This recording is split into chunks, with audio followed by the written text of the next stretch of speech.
Good evening and welcome to this video about the law about melee weapons in Austria. I'll be talking about the entirety of the law concerning melee weapons in Austria. And I'm talking about this specific topic on this very first real YouTube video because in Vienna, the town I'm currently living in, it's just a little town, only the capital of Austria, with about 1.8 million people. So, well, not that important after all. And the mayor of this town has decided he wants a weapon-free zone in Vienna. And he means all of Vienna. And I dislike this, so I thought first I'd make a video about what is the law about weapons in Austria, melee weapons in specific. And then I'll make a video later about why I think that's absolutely ridiculous. So let's get started. What is a weapon? The law in Austria defines a weapon as the following. It's an object designed to lower or eliminate the offensive or defensive capabilities of humans through immediate action, or an object used to fire shots while hunting or practicing shooting sports. So all of the things you see on screen right now are weapons. The Glock, the STG-77, our own assault rifle in Austria, the MG-42, the Warhammer, the sword, all kinds of swords, daggers, knives, anything you can think of as a weapon is a weapon in Austria. And I think that's all right. It's a good definition.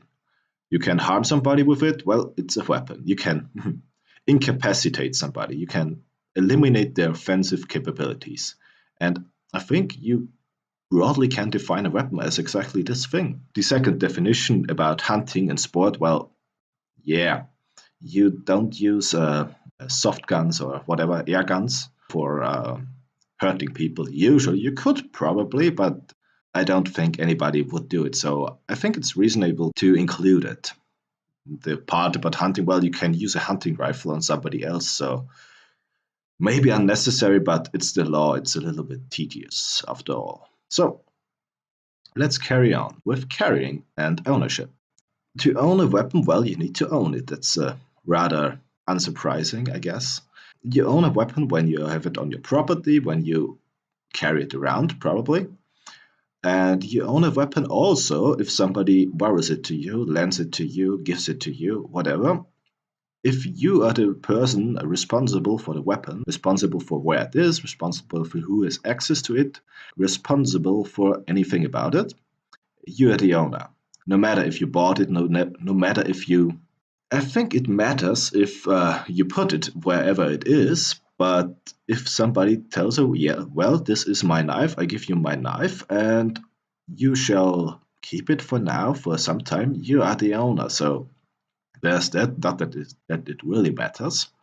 And now about carrying. Carrying weapons, well, it means you are carrying it around in some fashion to potentially draw it. That's kind of important because you are not carrying a weapon, be it a melee weapon or a gun, if you have it in a case that is closed. And if it's a gun, a firearm, you also need to unload it. So if it's loaded, it's technically carrying, but if it's unloaded and in the case that is closed, it's not carrying. So there's that. Again, I should mention here, that's not mentioned specifically, but, well, if it's not banned, it's allowed. And in Austria, in general, you are allowed to carry swords or whatever weapon around. You can actually go around the town with the sword on your back, in a sheath, whatever. That's not forbidden. Not even the police cares about it. I'm practicing HEMA, longsword fencing, and I go to training by the metro, and I've met police officers there, so I've met the staff of the metro, of the tube. What is even the general word for that? So I've met the staff, I've met police officers there, they don't care. I carry my sword on a sheath on my back, so they could obviously see it, and, well, people have remarked about it, but nobody cares. It's allowed. You're not forbidden of carrying melee weapons, but for guns you need a license. But we're not talking about guns. You need a license for any gun, by the way. So yeah, no problem with melee weapons. Knives also, I mean, you can carry a knife. You can't carry a knife if you're an asylum seeker nowadays because a month ago or something, our Minister for Interior Affairs made a new law. So asylum seekers can't carry knives anymore or even own them. So there's that. We should continue with weapon bans. You can get a weapon ban in Austria. Why? Well, multiple reasons. But the general reason is that you are not reliable. And reliability is basically means you can't be trusted to carry a weapon, to own a weapon, and not hurt somebody or destroy something. So the legal text is reasonable assumption that the human will use a weapon to endanger life, health, or freedom of people or other people's property. So that's the definition of an unreliable person for the law. You will also get a weapon ban on you if you broke the law. Like, not for anything, not for everything, but you will get the weapon ban if you, for example, participated in human trafficking, people smuggling, smuggling in general, harm or threat of harm to persons with a weapon. I do also think you will get a weapon ban if you threaten someone with your fists or well harm someone with your bare hands. But well, that's my opinion. I didn't find it in the law exactly, but if you hurt somebody with your bare hands, it's reasonable to assume that you will also hurt people with a weapon, so you will get a weapon ban.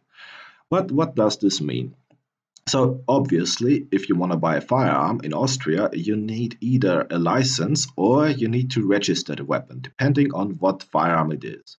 They are defined in 4 classes, but that's not that important. You either need a license or you need a registration. The thing is, the person selling it to you, the owner of the shop, will have to run your name through a database, which includes all the people allowed or not allowed to buy weapons. So, if in a gun shop, if you want to buy a firearm, you won't get the gun, you won't get the firearm. The person will more than likely throw you out or call the police because, well, you were trying to break the law right now. And people dealing in weapons in general don't like criminals, I think.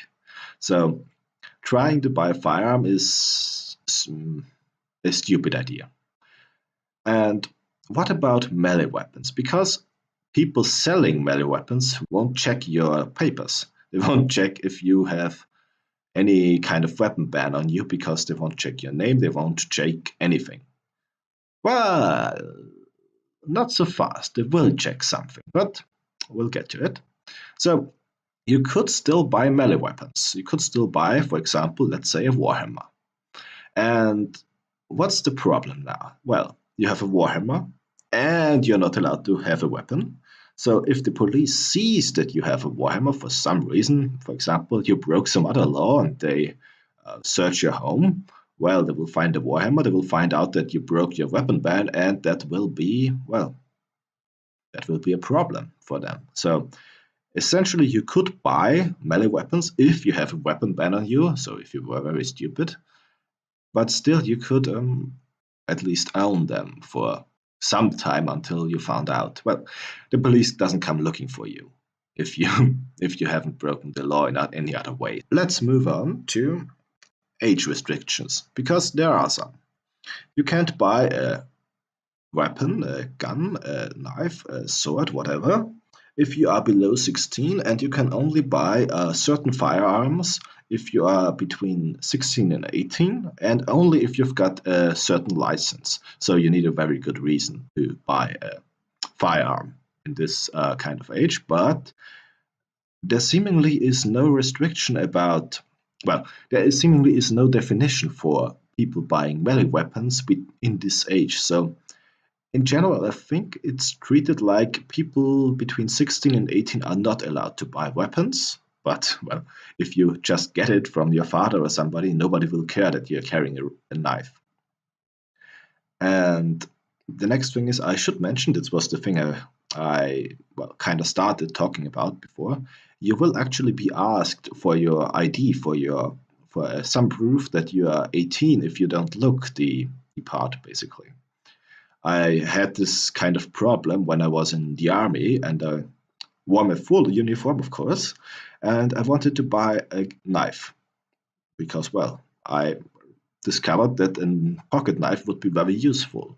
So I went into a shop and I wanted to buy a knife, and they actually asked me for my ID, or a passport or a driver's license, whatever, some license where your name, your face, and your age is on. So, well, I showed them my army license, and, well, obviously I was in the army, I was wearing the uniform, so yeah.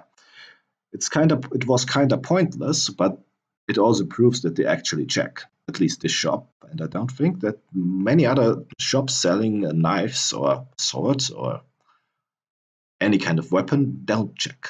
So age restrictions actually apply. It's not just a law that is thrown in there for, well, good looking. Let's get to the kind of final point. The final point is forbidden weapons, because in Austria there are forbidden melee weapons. Kinda. There are only 3 defined melee weapons that you can't have, that you can't buy, that you can carry, that you can't anything. And those 3 weapons are the knuckle duster, the blackjack, and the steel rod. And the law is specifically mentioning those 3.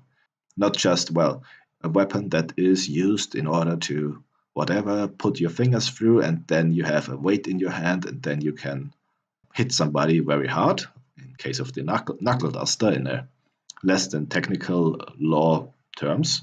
So it's specifically those 3 weapons. You can buy. I don't know why this is the case, but it is so. I should also mention that amongst the forbidden weapons are weapons in disguise.